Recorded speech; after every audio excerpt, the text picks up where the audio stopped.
Olá pessoal, hoje eu quero falar um pouco sobre milagre, generosidade, amor e saber qual a relação desses sentimentos com as enchentes que aconteceram na Bahia já no começo desse ano de 2022.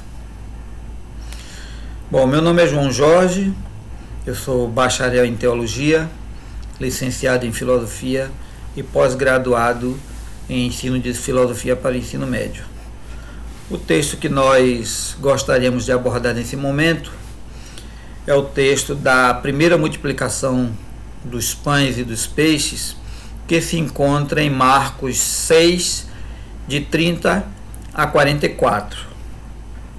Bom, uma das motivações que eu tenho para falar sobre esse assunto é que eu já tive duas experiências importantes que eu poderia atribuir a um milagre.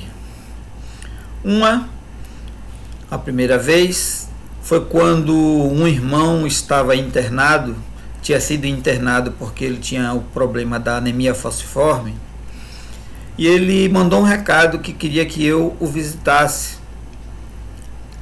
Quando eu cheguei nessa unidade de internamento, eu constatei a situação de que João estava em uma sala isolada, que o acesso era um longo corredor, e ele estava isolado por quê? Porque as pessoas já não aguentavam mais ouvir ele gritar de dores e clamando por Jesus para que viesse e aliviasse a sua dor. Quando eu cheguei na presença de João, ele me pediu que eu orasse por ele para que Jesus aliviasse a dor dele. Bom, eu não me considerava suficientemente capaz de fazer uma oração e lograr o desejo da cura naquele momento.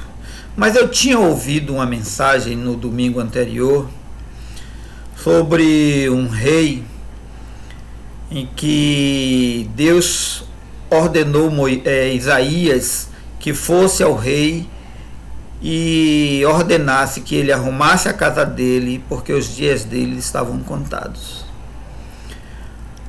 Isaías deu o recado e foi embora.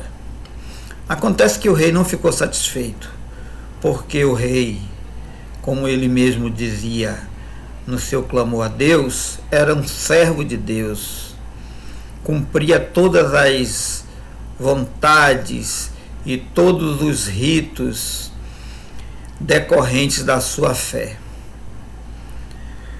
E ele clamou, e Deus ouviu o seu clamor e ordenou que Isaías voltasse lá e dissesse a ele que, pelo seu clamor, Deus tinha concedido a ele mais 15 anos de vida. Quando eu estava orando, eu me coloquei entre o encontro de duas paredes assim. Ocorre que, logo ao começar esta oração, João fez silêncio. Uma pessoa que estava, não sei quanto tempo ele já estava internado, mas todo o tempo que estava internado, gritava muito alto, clamando para que suas dores fossem aliviadas. E eu, pouco tempo que tinha começado, que tinha feito essa preleção naquela conversa com Deus, e João silenciou.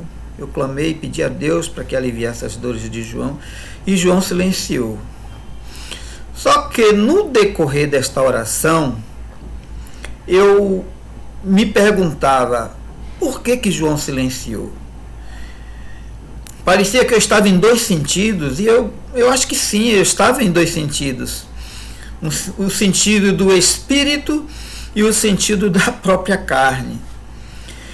E eu acelerava a oração porque eu eu precisava ver o que é que tinha acontecido. Eu não atribuía, apesar de toda aquela sinceridade da minha parte em relação ao pedido que eu estava fazendo em oração, mas eu não atribuía aquela situação a essa oração. Eu queria ver, afinal de contas, o que foi que aconteceu. E eu, mais do que acelerado, terminei a oração, fui até a porta, porque na sala não tinha ninguém, olhei o corredor, não tinha ninguém no corredor, e não havia tempo suficiente de alguém vir, aplicar alguma injeção e sair da sala. Por quê? Porque a minha fé singela quis que eu viesse olhar o que tinha acontecido. E eu passei os dias me perguntando, foi a oração? Me perguntava o tempo todo. Só que no domingo seguinte eu fui fazer a visita a João. E assim que eu cheguei, que me sentei numa cadeira que ficava ao lado da cama, da enfermaria, ele chegou e me disse, meu irmão, eu queria agradecer, porque Deus aliviou a minha dor, agradecer pela sua oração. Bom, eu tive dois sentimentos. O primeiro de alegria, muita alegria, porque aquela pergunta que eu me fazia, que eu não poderia perguntar porque seria um constrangimento muito grande, foi respondida espontaneamente por João. A outra é que eu realmente fiquei comigo mesmo, constrangido comigo mesmo, por ter uma confiança tão pequena naquele momento. A outra experiência foi com um ente querido da família, ainda era criança, essa pessoa, e ela foi diagnosticada com uma doença que era degenerativa. Aquilo me abalou muito. Eu tive que pedir oração na igreja, eu tive que clamar. Só que, depois de todos esses clamores, foi feito um segundo exame e esse exame descartou qualquer doença que seja nessa pessoa amada. E essa foi duas grandes experiências que me faz crer que de uma forma ou de outra o milagre existe. Entrando agora na questão do milagre da multiplicação dos pães e dos peixes,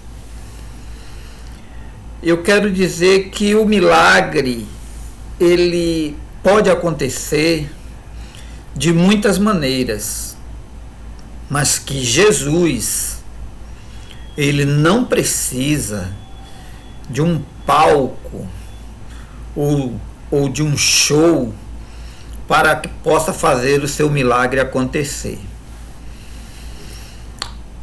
Ele pegou 5 pães e 2 peixes, olhou para o céu, agradeceu a Deus e entregou a seus discípulos para que distribuísse.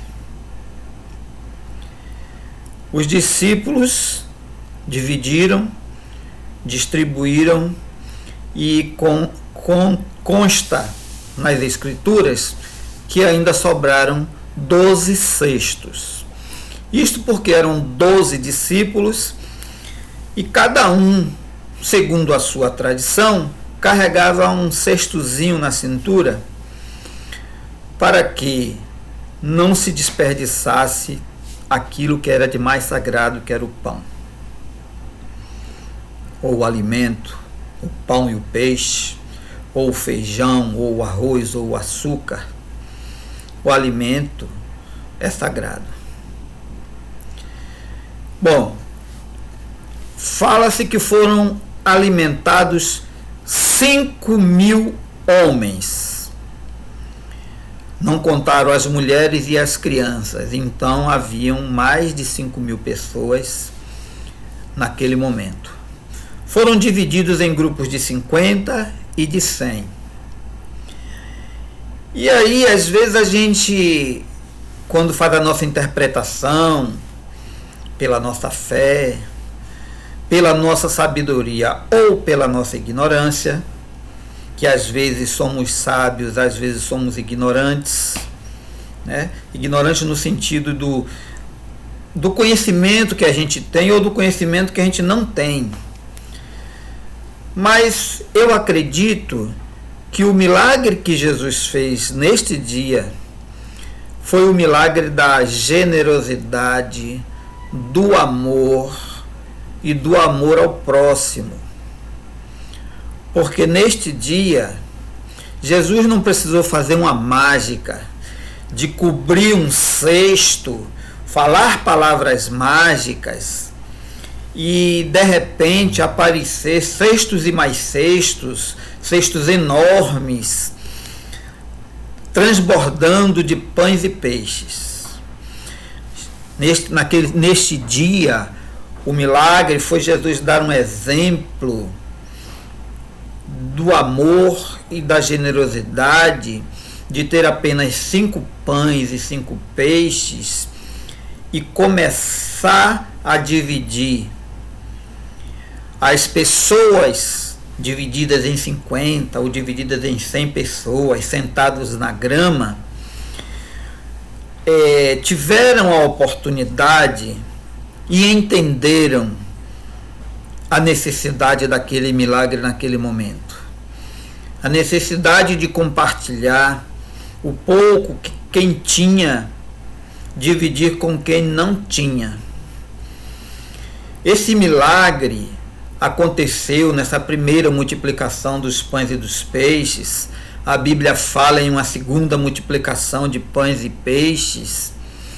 Mas a humanidade, ela tem proporcionado e dado a oportunidade muitas e muitas vezes de que aconteça assim o milagre da multiplicação dos pães e dos peixes.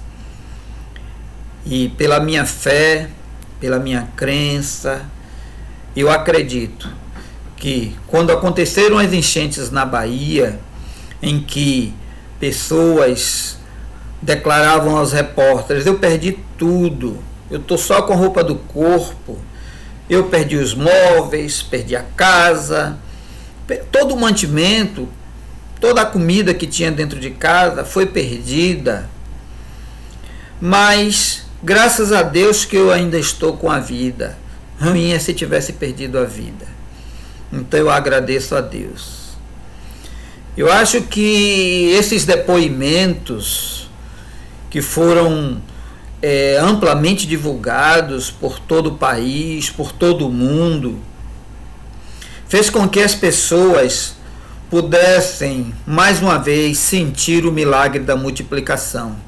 Então muitas empresas, governos, ONGs e principalmente as pessoas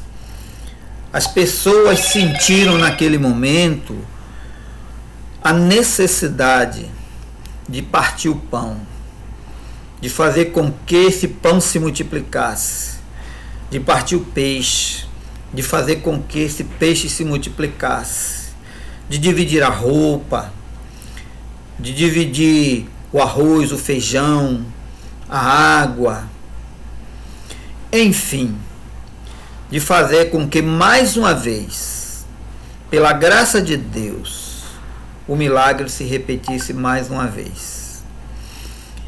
E ainda se repetirão muitas vezes, mesmo que não sejam todos da mesma religião, não tenham a mesma fé. Cada fé, ao meu ver, é única. Eu tenho o meu jeito de fé, às vezes derrapa um pouquinho, mas quando Deus me faz passar por experiências tão profundas, faz com que eu, no mínimo, recupere o pouco que muitas vezes achava que havia perdido e me reintegro a essa grandeza que é a fé em Jesus. Então essa é a minha mensagem. Eu espero que ela possa passar para cada um que ouvir uma experiência única, uma experiência que ela pode transformar. Muito obrigado.